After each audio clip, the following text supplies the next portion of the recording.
c'est à Rennes que le parti Les Écologistes, ex-Elvi, tient ses journées parlementaires, ces 9 et 10 janvier, au lieu de l'habituel mois de septembre. Entre deux négociations avec les ministres de Bercy, sur le budget 2025, la patronne du parti, Marine Tondelier, s'est rendue dans la préfecture d'Ille-et-Vilaine. Tout ce qui est excessif est insignifiant, répond Marine Tondelier à Jean-Luc Mélenchon.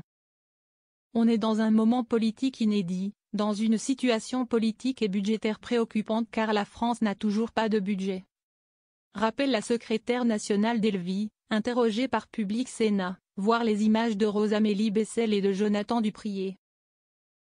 Alors que les écologistes, aux côtés du PS et du PCF, ont négocié mercredi soir une nouvelle fois au ministère, dans un format NFP hors LFI, qui refuse toute discussion avec le gouvernement, Marine Tondelier assume.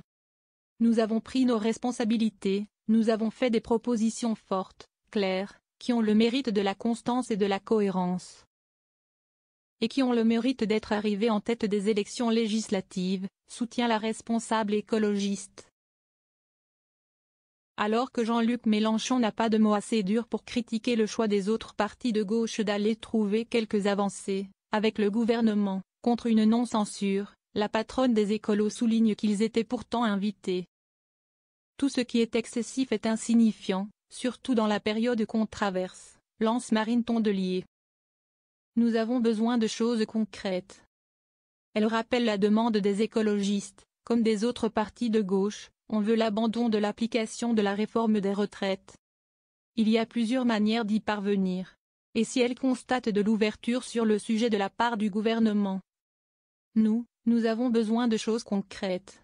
Pour l'instant, nous n'avons rien de concret. Donc nous n'avons, à ce stade, aucune raison de ne pas voter la censure la semaine prochaine. Prévient Marine Tondelier, qui tient globalement, depuis le début des discussions, une ligne plus dure que les socialistes. On nous pose toute la journée la question de savoir si on vote la censure ou pas. Mais le gouvernement a la censure entre ses propres mains. Nos propositions sont connues. Elles sont sur la table. C'est maintenant à eux que vous devez poser la question. Nous attendons le discours de politique générale et nous jugerons sur pièce. Jusque-là, nous serons disponibles pour discuter, assure la numéro 1 des écologistes. En cas de besoin, pour venir à Bercy, Rennes-Paris, c'est 1h35 de train.